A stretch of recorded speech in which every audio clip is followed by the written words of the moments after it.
Good evening, guys. So we are now back with a weekly Forex outlook and reviews, and we're going to do it slightly different, guys. Before every review, I just want to give you some insight on a specific topic that I really believe is going to help you expand and grow as a trader, because there's so much content now being pumped out in terms of different strategies, how to approach the market, how to do this better, how to do that better, this entry technique, that stop loss placement. And I think, being in the industry now, especially on social media and helping you guys and personally helping private clients, I spent almost 5 years doing this now. And I realized that the, trading has nothing to do with your strategy, right? It's 20% of it, if that. And I'm starting to kind of pivot where I'm going with this, because I just think that I'm doing you an injustice if I'm constantly going to be pumping out content with this strategy and this century technique and this and that. I'll still do it from time to time, but I'll keep it on the same kind of theme of technical analysis, the approach that I use for the markets. But in terms of moving forward, guys, I really want to support you and really developing yourselves as individuals, becoming successful in every area of your life, which I know is going to be a huge contribution to your growth as a trader. And one of the topics that I really wanted to discuss today before we get into the reviews, and by the way, when we do the reviews today, we will be going over the same pairs every single week and throughout the week. So there will be pound USD, euro USD, pound JPY, USD JPY, Aussie dollar USD, and then gold. But before we get into the reviews, I just want to spend about 3 to 4 minutes here just talking about a vital quality that each one of us possesses, but often is majorly untapped. And that is resilience. Now, I know you guys have been through quite a bit recently with the downfall of a prop firm, losing your accounts, not getting paid out for the reasons that are the reasons. And I think resilience right now, especially coming towards the end of the year, is a great topic to start our episode 1 here. It's really that inner strength that helps us bounce back from setbacks and adversity, which we all go through in life. And especially in trading, we can go through it.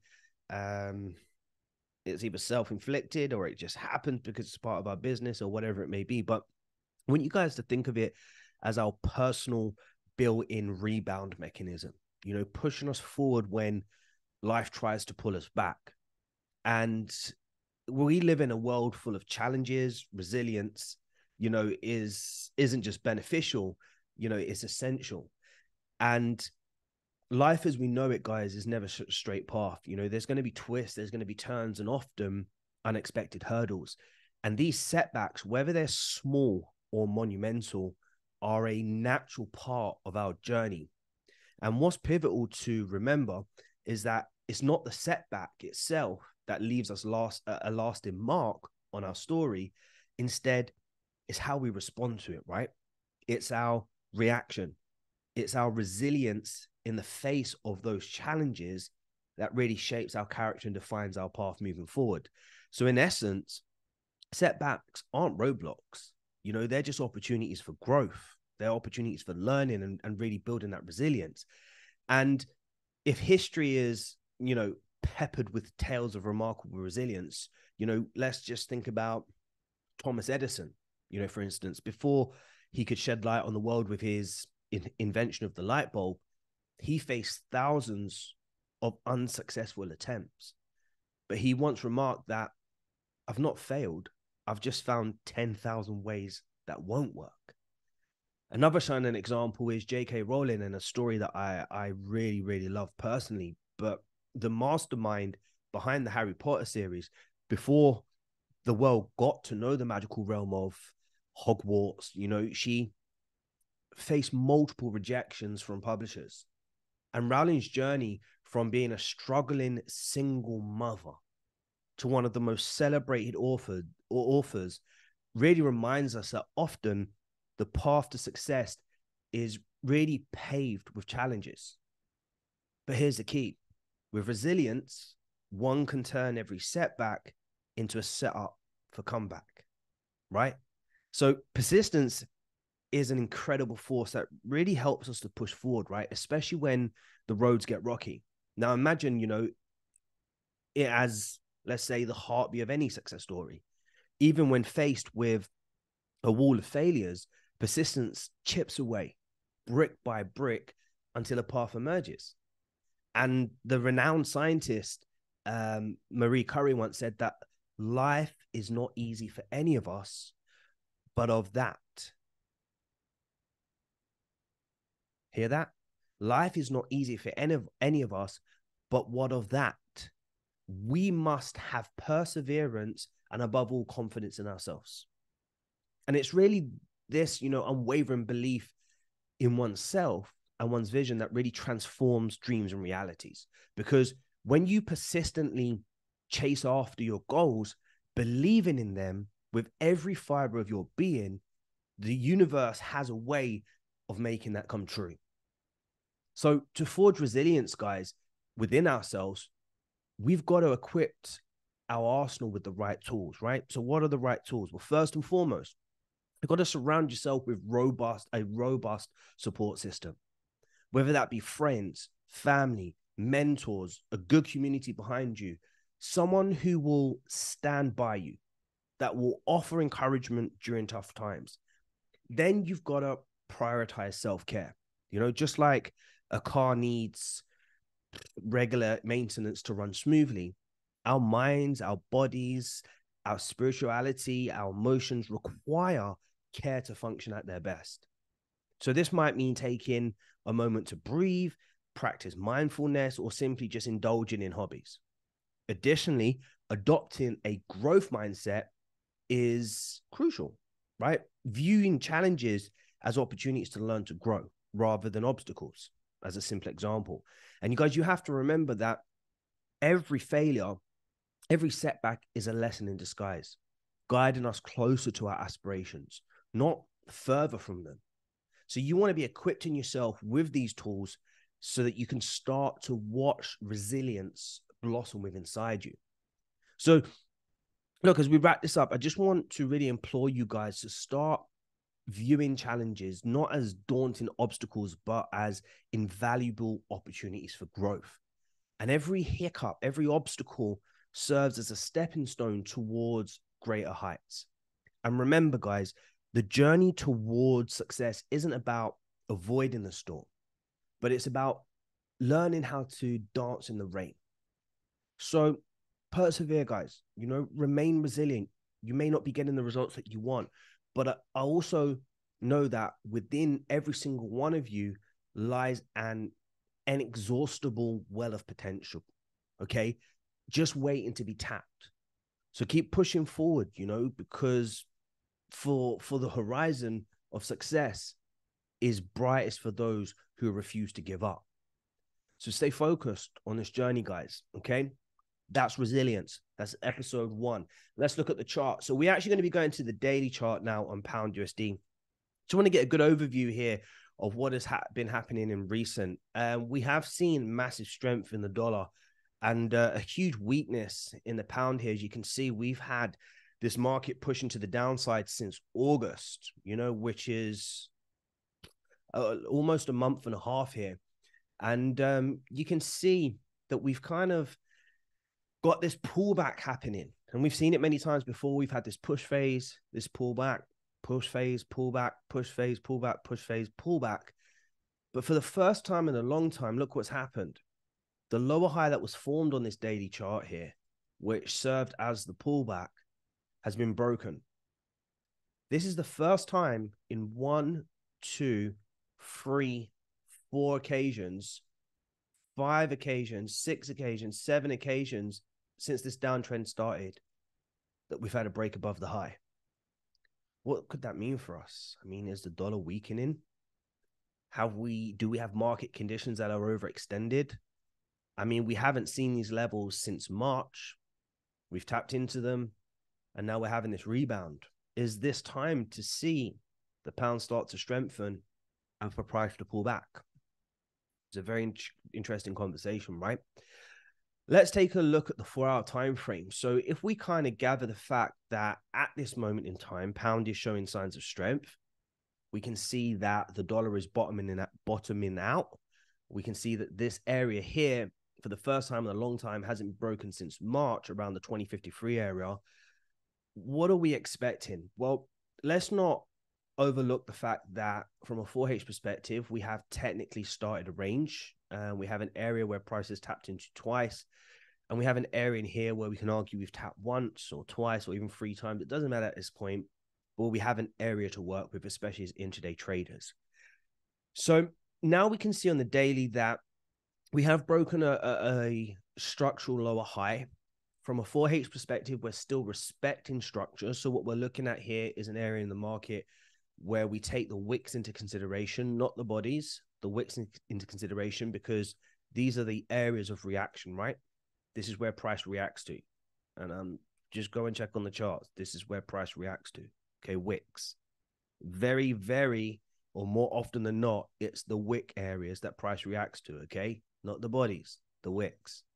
So now we have this reaction. And let me give you an example of this, right? Let's say this was the area of reaction. This is the wick area of reaction, okay? This area initially. You drag this over here, and this is the point we get to. Now, as an intraday trader, how do we trade this? Well, let me share a little something with you. Let's say I like trading the 15-minute time frame, okay? And I go here. We have this data from the 4H time frame, which is, in my humble opinion, the best time frame for intraday traders. But that's my opinion. This is not financial advice. This is just for educational purposes only. But we have that 4-hour area of rejection. This is a daily wick where we're seeing that reaction now on the 4-hour time frame, and then we come over here to the 15-minute time frame. We take a look at this. Now, there hasn't been much of a movement simply because the market's closed on Friday. So let's find a movement on the 5-minute time frame, okay? Let's say now we know this is an area. Remember this box we've drawn in? This is the wick area, not the body. And what we're seeing here now is a simple price action, okay? So we have an uptrend that's pushing bullish into this area of rejection, which is a daily wick zone or 4-hour wick zone, doesn't matter. We come down to the 5-minute time frame. Let's say this is our entry time frame. We see an uptrend. Now, in every uptrend, we have a push phase and we have a pullback, okay? Now, in this push phase, we're tapping into this area of 2261. What are we starting to see? Well, we're starting to see low volume. We're starting to see wick rejections, and we're starting to see price fail to make new highs. In an instance like this, guys, what we can then start to do is say, where are we finding an area in the market where price is failing to break? Well, the area in the market where price is failing to break in this instance is around here, right? Here's a multiple wick rejections again. Now, in your entry time frame, you are looking for the bodies, not the wicks, because we want stronger reactions from the higher time frame, and we want the bodies on the lower time frame for entry. Now we're looking at this and we're saying to ourselves, well, look at the multiple wick rejections. We're failing to break structural highs. We're failing to break the 4H wick rejection area, the daily wick rejection area. We're seeing a slowdown in this bullish sentiment, and we're now starting to see this bearish sentiment kick into play. What can we see here? Well, we see bullish candles, which are green, indecision, and bearish candles. An instance like this is a tradable opportunity where you can say to yourself, and this is not a full strategy breakdown, guys, but I'm just giving you something to look at here. Okay, stop loss above, let's say for 9 pips, and whatever your target is, 1 to 3, 1 to 2, doesn't matter. We're going to go 1 to 2 because we win this trade. We're going to go for 1 to 2. We're going to go like this. Okay, now the reason why this works is because the range on the 5-minute time frame is fractional to the range on the 4-hour and daily time frame. So when price taps into a wick rejection area, let's go to the daily. When price taps into a wick rejection area, which is this information, we'll remove this, okay? What happens is when price taps into this area and you get a reaction, in order for you to hit that TP, you only need a slight movement like this on the 5-minute time frame to take advantage of your winning trade or your 1 to 2. Same for the 4-hour. In this instance, let's say this is your wick rejection area. In order to hit your TP, you just need this amount of movement to hit your take profit. Let's just double check this is correct. Excuse you. Let's move it back down to here. There you go. Okay. There you go. Just a fraction of the movement. Okay. On the daily here, a fraction of the movement. Now, most people, if you're trading the 4-hour And don't get me wrong, there's nothing wrong with this. But if you're trading the 4-hour and you take a trade like this with a stop loss above like this, let's say, in my life, that's like, let's just say 70 pips. And then now your TP for your 1 to 2 is here. Nothing wrong with it. Okay, nothing wrong with it. But that is your TP range, right? Comparable to your TP range over here, look at the difference. And that's how you can use these wick rejection area zones on the daily, 4-hour, whatever time frame you choose to use, and then you scaling down techniques to look for the behavior using simple technical analysis to then enter those trades. Okay, a little something there for you guys to consider. Now, anyway, let's get back to the reason why we're here, which is the outlooks. So what would I be looking for this week? Well, in terms of pound USD, I'd want some back in, maybe have a look at Euro USD from a 4H perspective. We can see, obviously, that USD started to weaken at the close of last week. We have this area in the market price failing to break. We have the stepping up formation. We can call bullish sentiment here.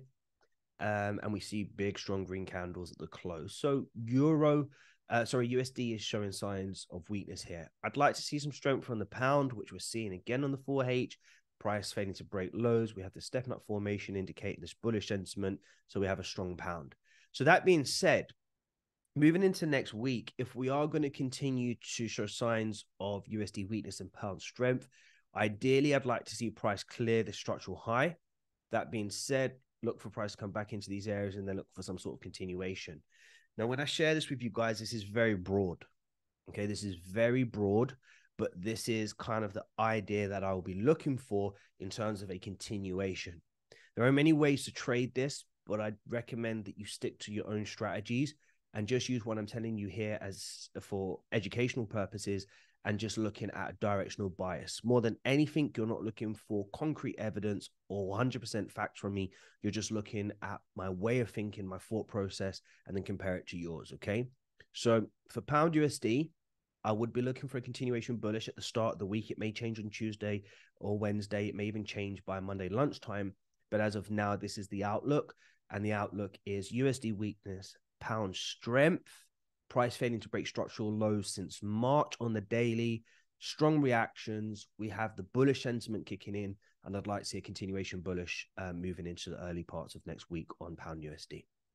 Now, let's look at Euro USD. Taking the information that we have, we know USD is showing signs of weakness, right? So now that we've come over here, we see evidence of that, and we continue to add confluence to it, okay? We can see that price is failing to make structural lows. Let's see where we're at here. We don't really want to be scrolling back this far, but it's interesting to see, again, that since December of 2020, we've not made these lows. Wow.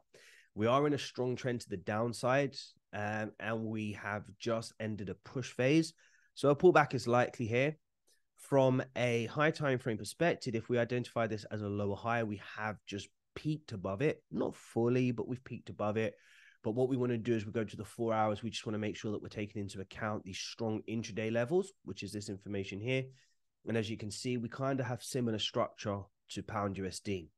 Failing to break these lows since December 2022, we are starting to see signs of bullish sentiment indicating USD weakness here.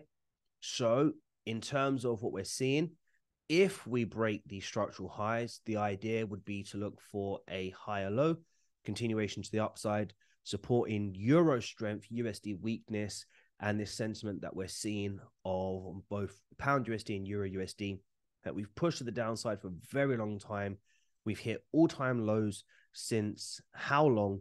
And then now we're starting to see price pulling back to the upside. So let's see what happens with euro USD here. Now, I want to say again that if price comes into this area, there is a chance that we can look for sells. You'll be looking for intraday shifts back to the downside, trends to the downside, et cetera, et cetera. But as of now, we're just going to follow the sentiment and behavior of the market and look to see this push into the upside. Now, we're seeing signs of pound strength, right? Simply because of what we've seen on pound USD. And as you can see here, we have evidence of pound strength again on the close of Friday. Price has tapped into some of these all-time lows since July. Again, we have this reaction. We end a push phase, and now we're pushing back to the upside. Now, here again, the argument is, have we broken these highs? I would say we've peaked it, but look, we don't just go based on the fact we break a high and that's it. We're continuing higher. What we're going to be looking at here is on the 4H time frame to see if we've truly broken above this intraday high. And as you can see here, we haven't. Okay, so we're just reacting from this level. Now, in terms of this wick, remember what I said. Once we get down to our intraday time frames, we want to bring this back to the high. And as you can see here, I mean, the only thing that supports the idea of a continuation bullish is the fact that the market has made a higher low and that we're continuing to create this bullish sentiment. That being said, guys, as long as pound continues to show signs of strength across the board, what we'll be looking at here is for price to break above this area around 182.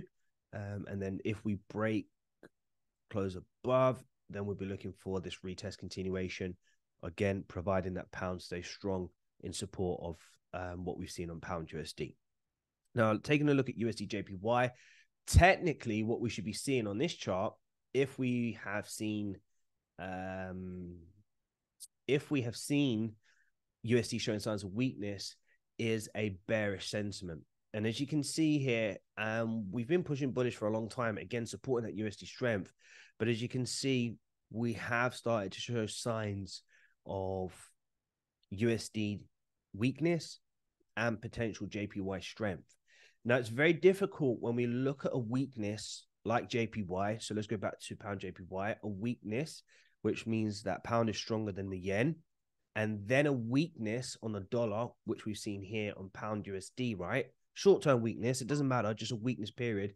And then you bring a weak and weak pair together. More often than not, what you will see is price being super confused or more often not trapped in a range, okay? And as you can see here from a 4H perspective, that's exactly what's happening. Now, it doesn't mean you can't capitalize on this, guys. It's a fantastic opportunity for you to capitalize on it. Like I said, using the wick rejection areas on these zones, you can use this as an opportunity to trade from the structural highs within a range and the structural lows within a range, as long as you understand scaling techniques or scaling down techniques on the lower time frames. At the moment, I don't have a bias of bullish or bearish on USD JPY simply because of the outlook of the market. But as of now, I would be happy to look for sells from 149, and I would be happy to look for buys from 148. Taking a look at Aussie dollar USD. Now that we've seen USD weakness, we just need to gauge what's happening with Aussie dollar.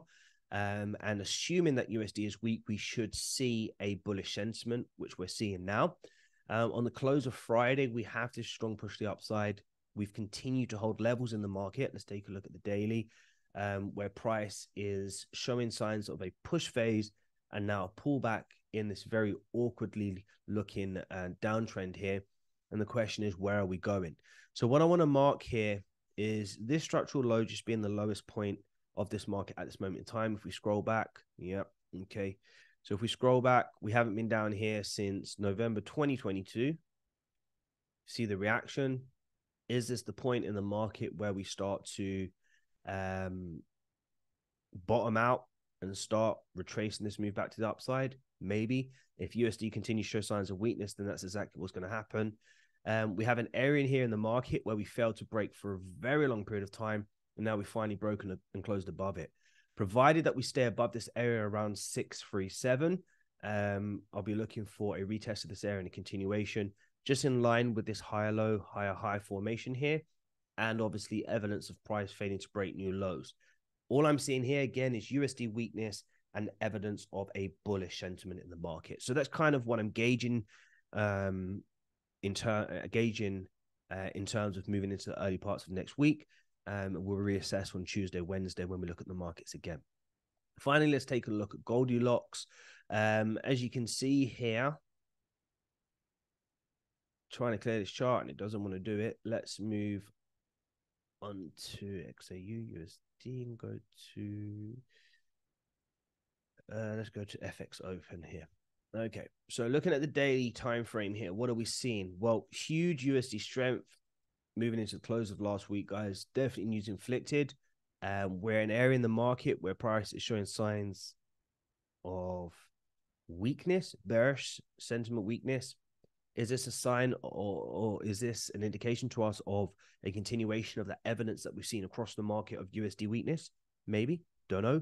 But at the moment, that's what it seems like. And that being said, when we get down to the 4-hourly time frame, I want to assess the situation from a 4H perspective. We've been trapped in this area for a long time, guys. We're going to mark it out. We're not going to pretend we broke above it. There's too many wick projection areas here. And what I'm going to say to myself is, at the moment, the market seems very confused on gold.